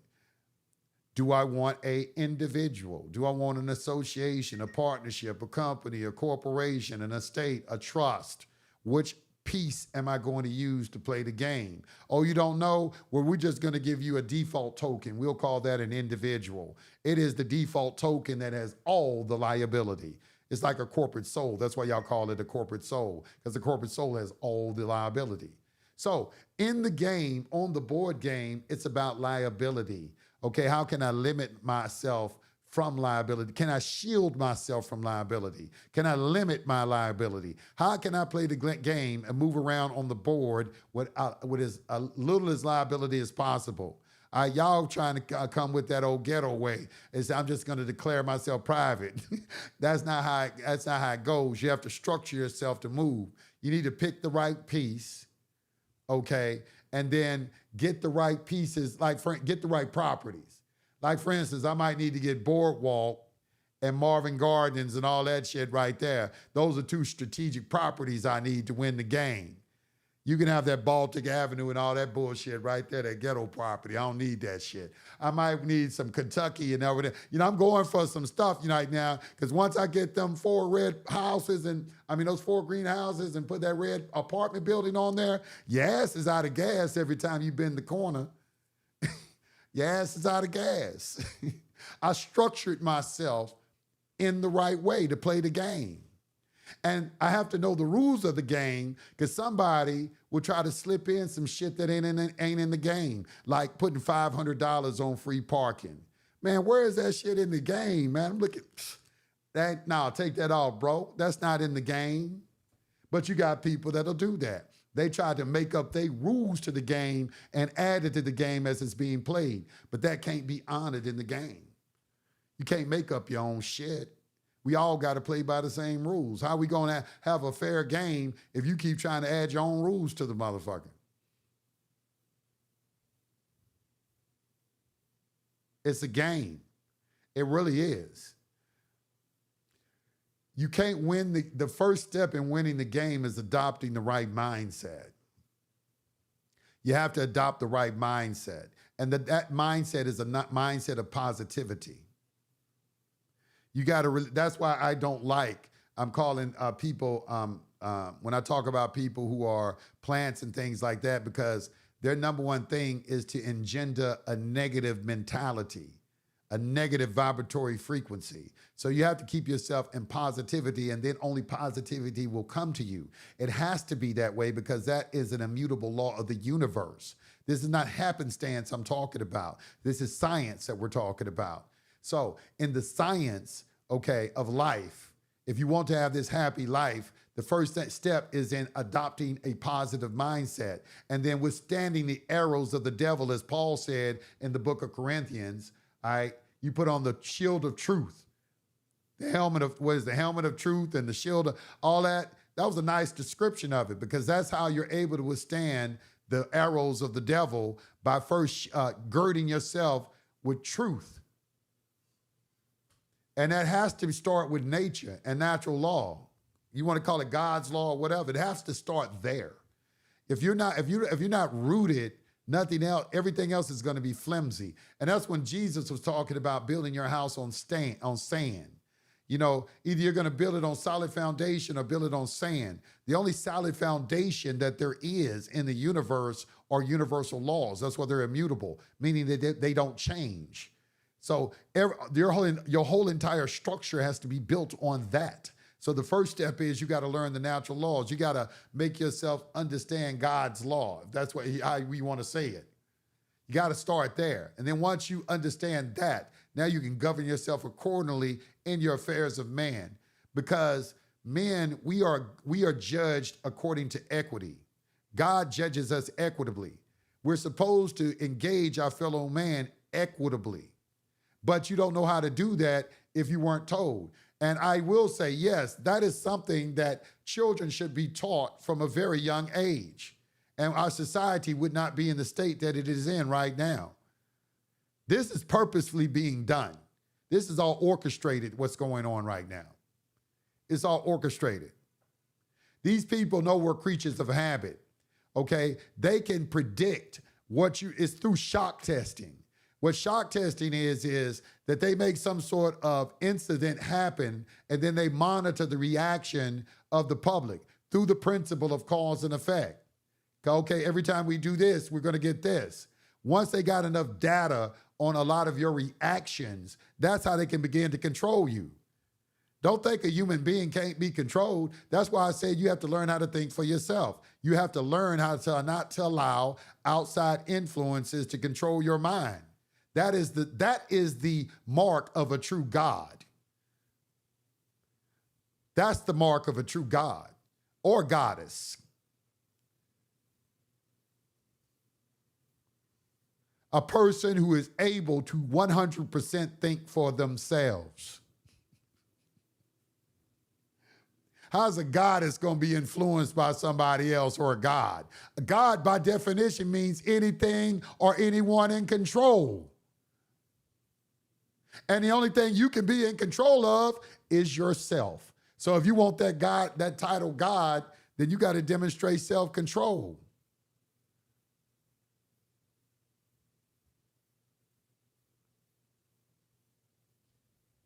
You got to be able to demonstrate self-control. You got to govern yourself.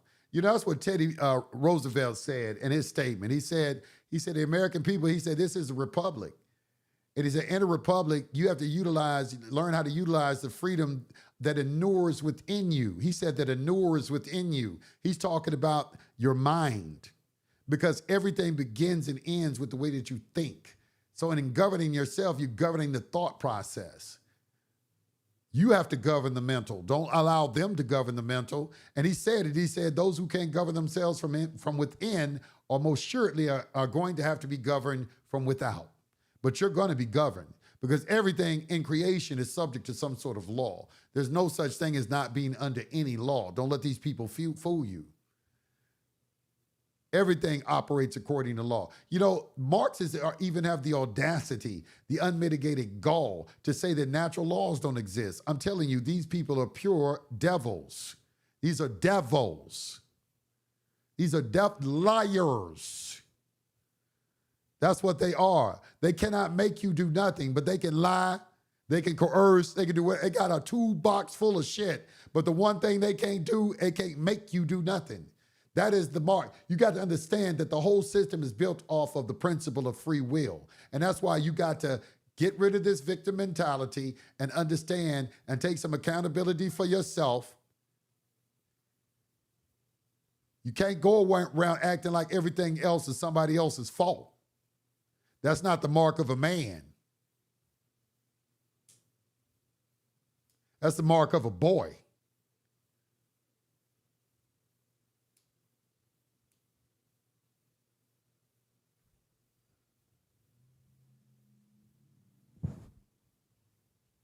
Whereas my equity seems to me that my consent of the governed is to the first waiver of state of immunity. You consented to be governed when you came into the public space, my man. I don't know what y'all need to see that shit right there is poison too. You consented to be governed when you came into a public regulated space. Public laws are put in place to regulate conduct. They don't care about your goddamn declaration. There are implied contracts and express contracts. Why do y'all always seem to ignore the word implied? You know why? Because it's attached to the word conduct. Everything implied is a result of conduct. Implied contracts, implied trusts, and any type of implied agreement is based off of conduct. You think all contracts? You might need to go and study contract law. Because y'all been saying that same, I've been telling y'all about that crazy shit right there for at least 15 years. Ain't nobody listen.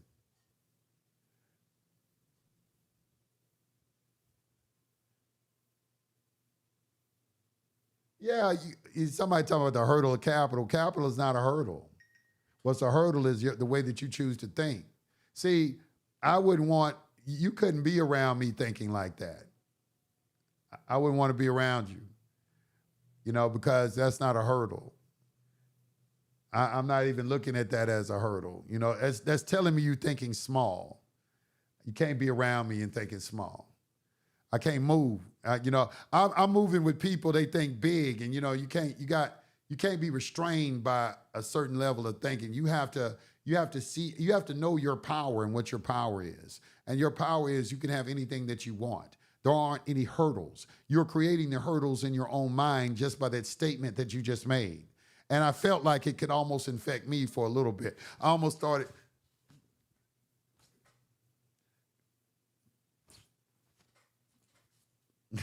That shit off of me. What is he talking about? Limitations. There are no limitations. Why are you limiting yourself? Nah, man. I need to get out of that. They dragged you to prison because you did a crime. That's why they dragged you to prison, because you did a crime. You didn't conduct yourself honorably. You didn't conduct yourself honorably. You think everybody who just goes to prison is just innocent? Okay. I mean, there are innocent people that that go to prison. I know I wasn't innocent. Nah, I ain't gonna tell that lie. I wasn't innocent. You know what? I fully engaged in what I did, fully accepting that if whatever happened, I was going to be willing to accept the consequences. That's why I ain't have no Rule 35 or no shit like that. Because I was willing to accept the consequences. I did it going in. That's why I made a lot of money, because I didn't have any fear. Because I was willing. Most dudes who go engage in shit like that, that's what 50 Cent mean. We were saying before 50 Cent said get rich or die trying, we were saying that shit. That's where he got it from, the hustle community. It was get rich, die. He said they're going to lock me up, kill me, or put me in prison. No, it's I'm going to get rich. Either they're going to lock me up, put me in prison, or I'm going to get rich. It's one of them three. So that's get rich or die trying, you left the prison part off of it, which, yeah, that's the same thing. But, that's what people are thinking when they make that decision in their mind. It's like to go down a certain road. Their mind, the dudes that you see who make it, who elevate themselves on that side, they have accepted that, hey, look, I know I'm engaged in crime, but I'm gonna do this shit the best that I can do it. And they have accepted all the penalties and consequences that come with it, up including the loss of their life or anything else, because they made getting that bread their number one objective. And individuals like that usually are gonna make a lot of money. When you think that way. The problem is that energy is directed into the wrong direction. If you take that same amount of energy and direct it onto the positive side, but couple it with patience, you can be just as effective and go just as high, but have the peace of mind to go along with it. Choose which way that you want to roll.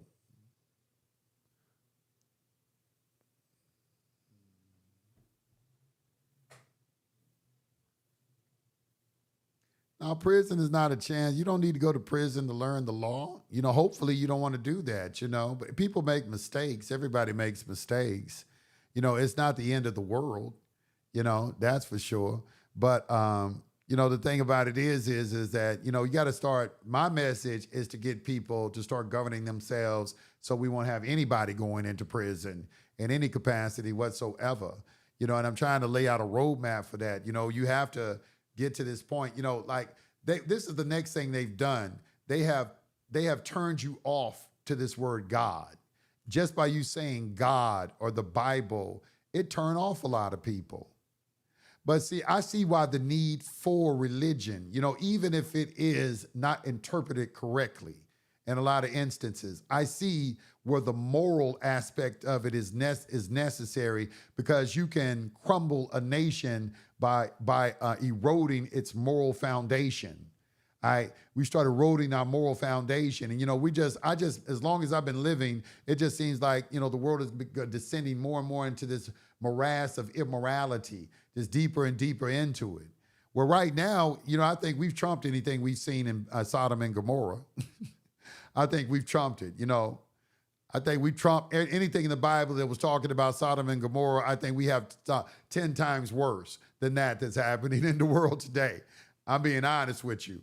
And so when you look at things like that, and then you start trying to blame the government for things when our families are not unified, when we're not taught, if you take the time to really watch the Cosby Show, I can really appreciate what Bill Cosby was attempting to do by trying to instill family values in the Black community. Not just family values, but also community values. Like their relationship with other young people's family that their children engaged with. They had relationships with those parents. Carl over there is my son over there. Like Theo left, they kicking him out the house and Claire got worried about him where he was. And then the neighbor called and let Cliff know, yeah, your son is here. Just showing things, like that, showing community and family. And now everybody's just on some materialistic quest, to travel the world and live their best life and things like that, and not really value family and children and legacy and things like that. That's the time that we're living in right now. It's a purely materialistic mindset. You see it.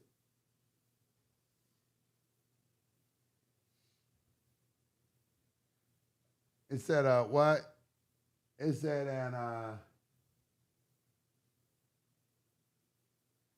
you simply say, I have a right to be innocent. Listen, if you conduct a crime, you're going to jail. There aren't any magic words that are going to save you. All right? Stop walking around thinking this shit. It has never been any magic words to just save you like that. Well, maybe put you in a position where you can reach agreements and everything, but where you just gonna go in and say some magic words and walk out of the court, that shit don't exist. It doesn't exist. I don't know who's telling you and feeding you that shit. It's probably somebody that's never been in court or never been engaged in the prison system, or trying to get himself off of a serious criminal charge. That's why I don't really mess with people who've never been in front of a judge. That should be your first question. Have you ever been in front of a judge? For what?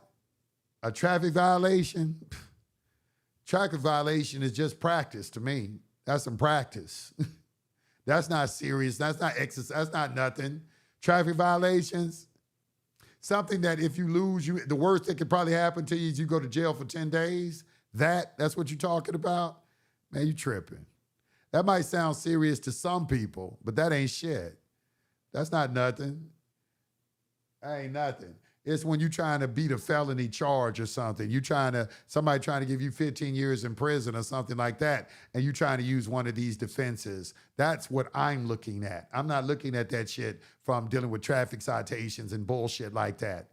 Like what? That shit ain't, y'all, I'm looking at that way. You think y'all trying to get out of paying traffic tickets and shit? What the issue is, what the real issue is you're broke. Let's address what's really going on. You really don't have the money that you want. And that's going to go right back to what I was saying earlier. It's in adopting a change in your mindset. That's why you don't have the money that you want. But you're not going to listen to what I'm saying because you don't believe in an invisible world. You only believe in what you can see, touch, hear, taste, and smell. All the tactile senses. That's the only thing that you trust.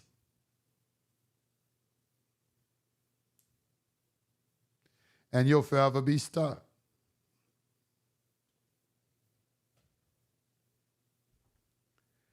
Guess I'll catch you next lifetime.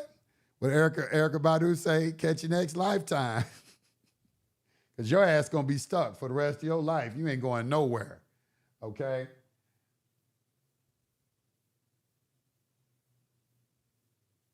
Okay, he bringing up this injured party thing now. Okay, injured party only deals when there's a private citizen against another private citizen. All right, that's when there has to be an injured party, what you're talking about. That's why you're going into the courtroom. You're asking them this question because what you're really saying is, if you're going to adjudicate this matter, I should be in an Article 3 court. But see, they don't have to bring you in an Article 3 court because your conduct was conducted in a public regulatory space, which is governed by statutes. Therefore, they're bringing you into an administrative court. This is why the need for private ordering. You keep arguing in the chat about the bullshit that I'm getting away from, and I'm telling you why I'm getting away from it, because it doesn't align with the law. It is made up in echo chambers. It doesn't align with the law. Y'all made all that shit up. It doesn't align. I see where the private domain is. It's not by you just saying, where did I agree on a contract? Or, you got to have an injured party. All those things, you're using common law terms that when they are exercised in a private jurisdiction amongst private people, not when private people come into the public domain. You can't request that. Because in an administrative court, what they're looking for is compliance. All right, it's a regulatory space. So when you go to court, they want compliance to the regulation. Or else get out of the space. That's what administrative courts are. They're not courts of justice like on Article 3. They're not that kind of courts. They're not. They are not. But you're being brought in there because you put yourself in the wrong place because you are operating in ignorance and don't understand where the private domain is and where the public domain is. And when somebody comes along and tries to educate you on that, you want to default back to this bullshit that hadn't worked for the last 54 years. How can I help you? I can't help you. I can't help you. What do you want me to do? I started a school. I can't help you. You know what I'm saying? I'm doing the best that I can. I've done the best that I can. Statute says exempt. Ain't no statute said nothing about exempt. What are you talking about?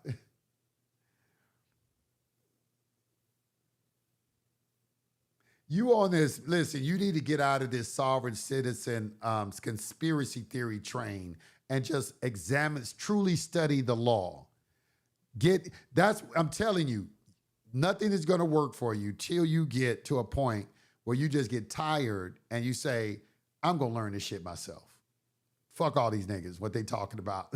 I ain't listening to none of these dumbass niggas. I'm finna learn this shit myself. I'm gonna sit down and just get in my own world and look at definition of words and learn to read case law and do all of this and learn this myself.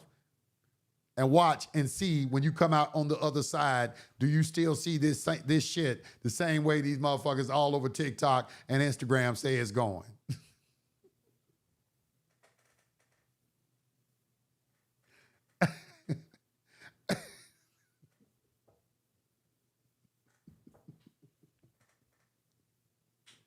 I'm just saying. I'm just saying. A lot of you are smarter than the people you're listening to. A lot of you are smarter than the people you're listening to.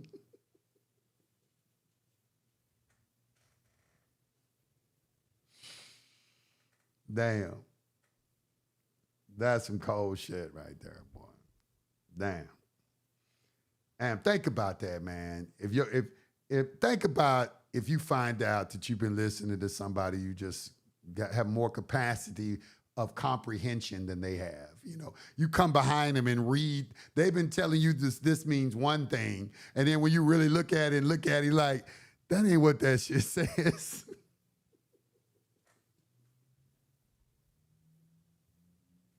And then you look at this motherfucker.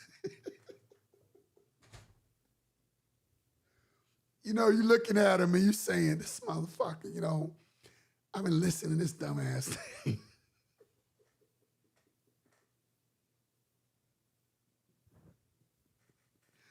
I'm telling you how it's going to go.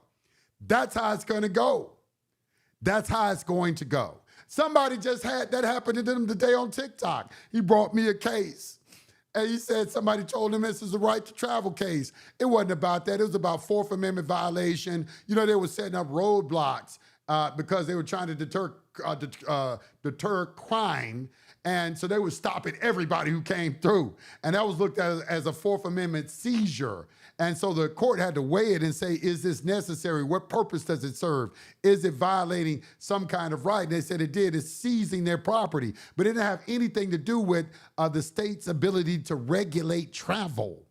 Nothing on that whatsoever. It didn't even allude to that. Nothing about right to travel.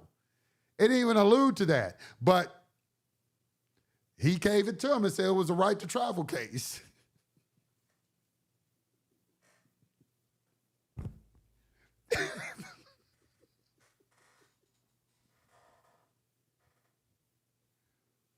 Hey, look, man, it's funny. You know, I once heard somebody say that when you find out the truth, you're going to find out it's going to be funny. And they're talking about the nature of reality in the world. They say when you really find out the truth, you're going to laugh. That's what it is. You're going to laugh. When you really find out the truth, you're going to laugh. When you find out what you've been believing in, you're going to laugh. You can't help but laugh. And then when the messenger is sent, because really I'm like the slaughter. I'm like the lamb sent to the slaughter because I'm the last OG probably in the space. If I can think, I don't think there's too many OGs in this space. So I'm going to put myself on the sacrificial sword and come out and then call out a lot of the bullshit. Not everything, because obviously there isn't any money. All right. So everything is going to kind of center around that. All right. That you should be working with. It's about the monetary system. Okay. Which is what it was originally about anyway, with the rescission of the gold clause in 1933. Okay. What is it?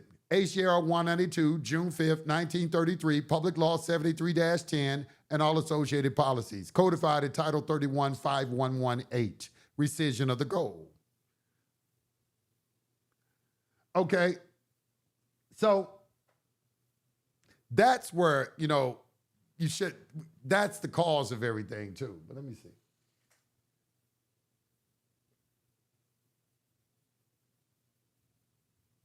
Just pay the ticket.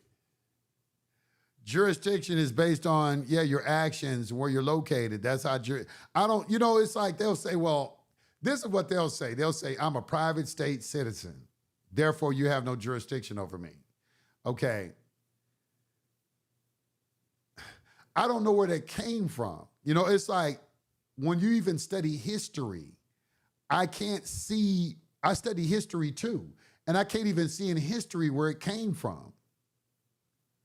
I can't see where in history it came from. It's not a part of history that they're talking about. There's never been a time where you could just do any fucking thing you wanted to do. You could only do what you wanted to do on private property. You know, that's what I went back to, is somebody come on your private property, but not in public spaces. That go all the way back to Rome. That goes back to Rome. Egypt, shit. Go back further than that. Hell, we got the Code of Hammurabi. No, I don't know. You know what I'm saying? I'm like, where did you get it from? I had to ask that question. You know, I'm thinking, I'm a student of history too, so I have to ask, where did you get that from?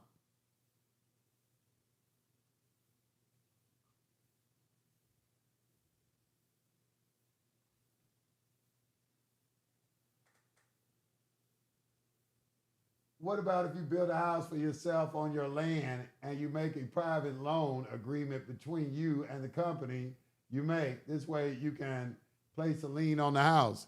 Yeah, but it has to be a structure. All that's doing is just encumbering it from creditors who may want to be, you know, who may want to try, like if they win a lawsuit against you, that's like an asset protection strategy. All right, where you just put in, but you are never, this is the thing you have to understand, you are never 100% outside the jurisdiction of the United States. Everybody, they have some type of authority over everybody who has a foothold in this country. So that's another thing that you have to understand. There's no such thing as nobody having any authority over you. Because if you kill someone, they're going to show you where you're wrong very quickly. All right, so let's get rid of that idea too. All right, it's a framework you develop within a set of rules. You're talking about a allodial title to property, you know, which that could be explored. I'm gonna tell you, you want to know how I think? This is how I think. I'm gonna try to bring you into my world. I don't even worry about a allodial title to property and really like owning real estate and things like that. I always think about cash flow. I always think about, and let me go deeper than cash flow. I always think about drawing an energy to myself that flows in and out of me that is continuous at all times. That it's flowing so hard that it's habitual now and I don't even have to think about it. There's money constantly flowing to me, wealth and abundance constantly flowing to me. That is what I focus on every day. You know, striving to adopt a mentality where there's a flow of success and wealth that comes through me at all times. That's what I focus my attention on. I don't focus my attention on trying to evade or escape anything or try to ease my way out of something. I'm not looking at that. I'm looking at a way to dominate it, to conquer it. You know, I'm going to conquer it through its own rules. That's how I choose to think. You know, I'm not looking to duck, you know, because I see the framework. You cannot 100% escape all authority. Don't believe that. That doesn't exist. It does not exist, all right? However, you can severely limit their access to you. That is possible. Yes, that's very possible. You know, you can restrain yourself to such a place where you don't have any interaction with them at all. Yes, that's all possible. However, I just don't want people to walking around, even when you're in that space, with the delusional thought that now you're in a position where you can do whatever you want without consequence. There could be some depending on, like I said, them contracts now, you know, I don't know how deep them contracts could go, but even in the contract, there's some sort of, you know, penalty, but there's usually, they're going to exercise some type of jurisdiction over some of your conduct. Unless in that private ordering, like I said, I don't know. I don't know that level yet. Those are levels above my head. I'm talking about something above my pay grade right now. I ain't got that high in it. But I'm pretty sure in just me generally looking at the landscape and looking at history, I can't see why it's not possible. That's why I asked you about the seal. How do I seal? Because it has something to do with the interest that is in those certificates. No, what do you mean a seal? If you have a seal, that I don't know if you're talking about a seal of a company or some sort of recognized authority that has contracted in some sort of capacity, because the seal is authenticating that it is you. okay, in some sort of agreement. So I'm not really sure what it is you're trying to say, or I'm not even really sure how you're using the word seal. To tell you the truth.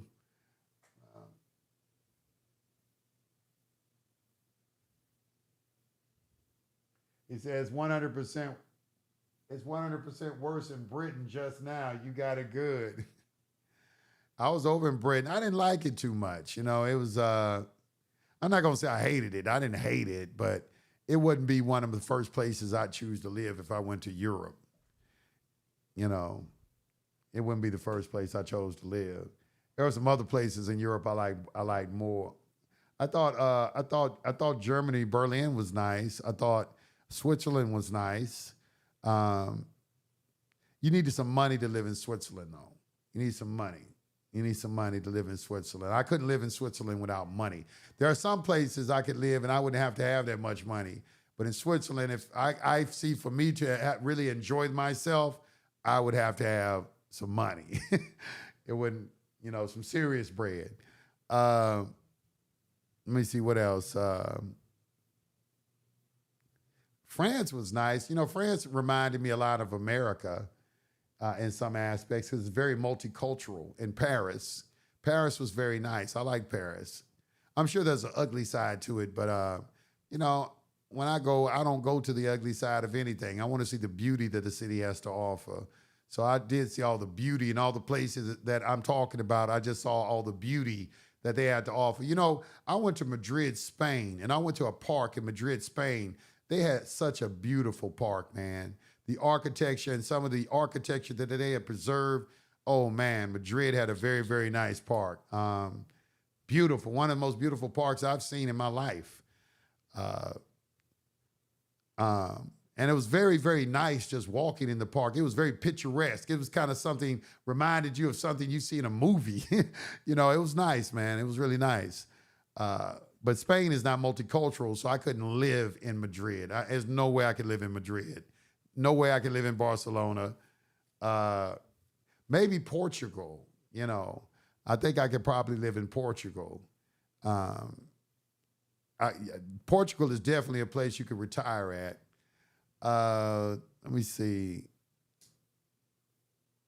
Yeah, I mean, I went to Italy. I like, you know what? I forgot. I like Athens, Greece. I could live in Athens, Greece. I think I could do Athens, Greece. For a little while. It's a place like, I say I might stay there about a year or two, like I'm real wealthy. I just want to stay in different places in the world. I could probably stop there for a minute, check out, maybe get an apartment for about a couple of months, see what's going on, and then move on to another country.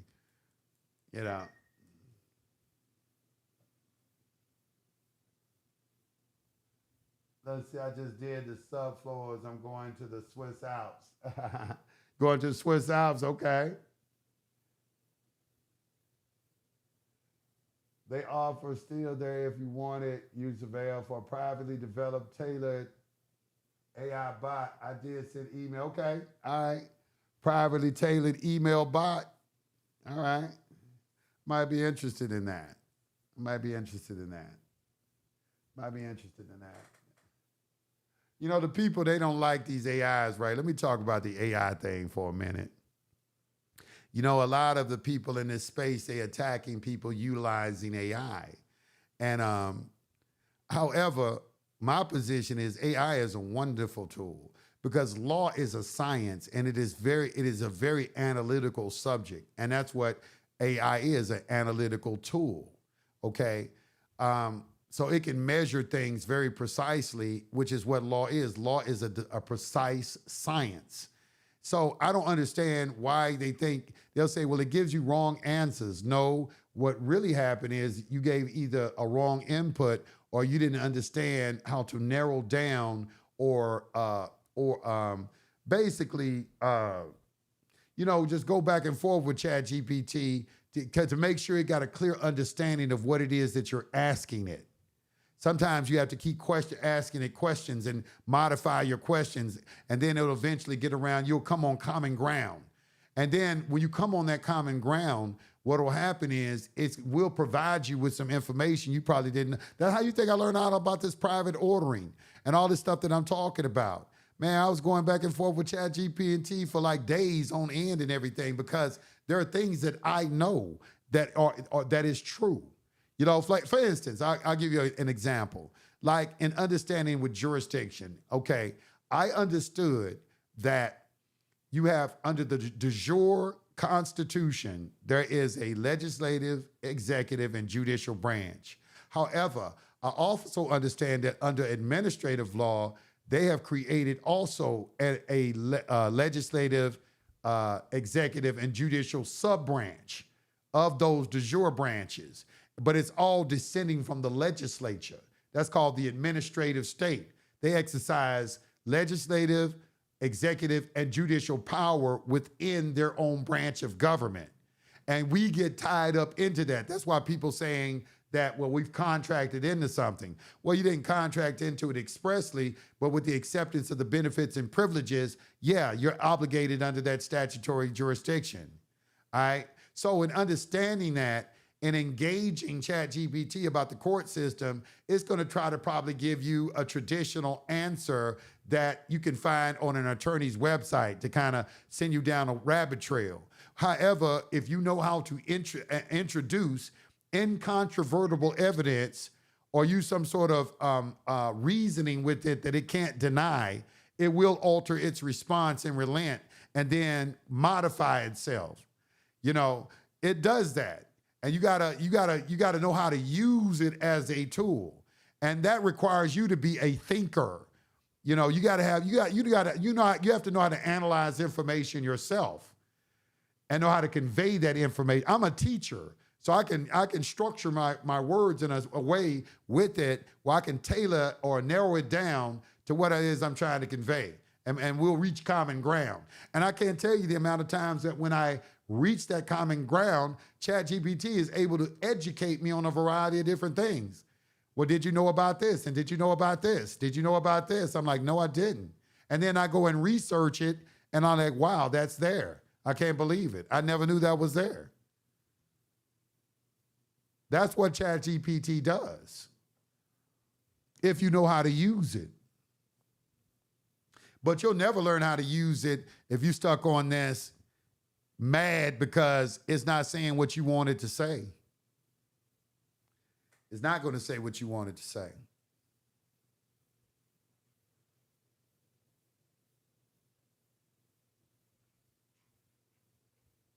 It's not there. That's why nobody was going to give me like no donation. I guess I don't want no donations today or nothing. Okay.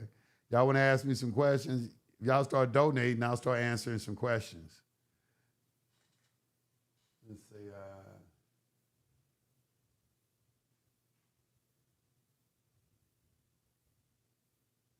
Well, it looks like we got ourselves a thinker. I don't get why they call it artificial. Artificial means fake. Well, I mean, you gotta already understand, you know, you gotta have some knowledge yourself. You gotta have some knowledge yourself to be able to use ChatGPT. You can't come to ChatGPT looking for knowledge. You gotta come to ChatGPT for synthesizing information that you already have and ordering that information for you in a cogent format.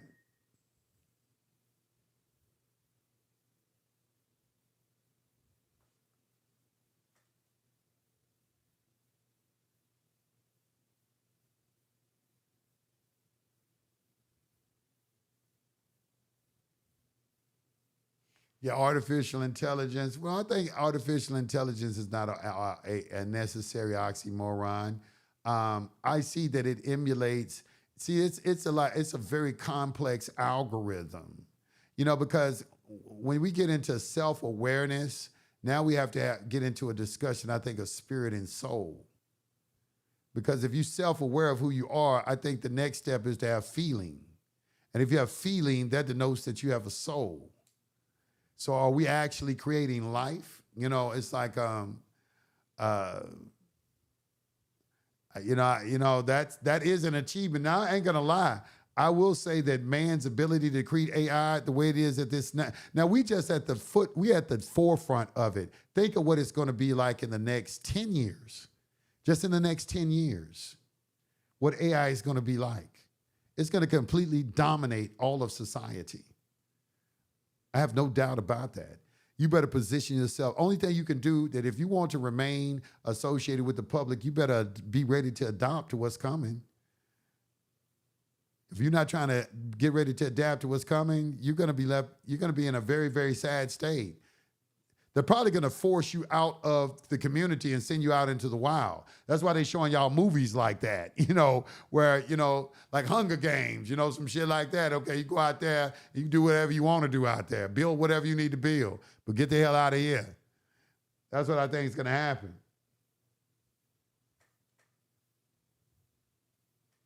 It's not going to be states no more. They're going to be turned into city states.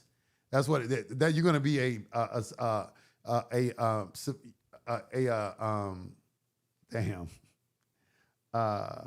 a citizen of a city. I guess that's what I was trying to say. But they're going to have city states in the future. It's not going to be like nations. It's going to be city states,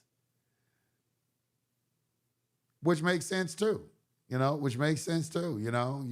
city that you're in, that's really where you live, and the community that you deal with.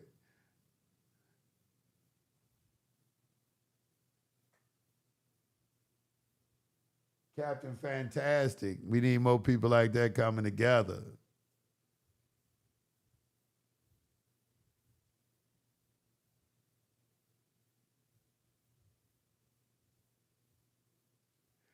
Well, no, we were told that they had a central computer called the IBM 366. Now, let me tell y'all something about IBM. In the movie Space Odyssey 2001, the name of the computer in that movie was HAL, H-A-L, which is an Arabic term, by the way. But if you look, the first letter after H is I. The next letter after A is B, and the next letter after L is M, IBM, okay? This computer, if you look at that movie, that was an AI computer, a self-aware computer. Go back and watch your Space Odyssey 2001. That was a very, very good movie, man, the way that they had that AI. It was before its time. I think the movie came out in the 1970s or something. It was a good movie, though. It's still a good movie to watch. And but it's really interesting. Which I don't see why they wouldn't have that. Who wouldn't want all the information that's being placed on the internet right now?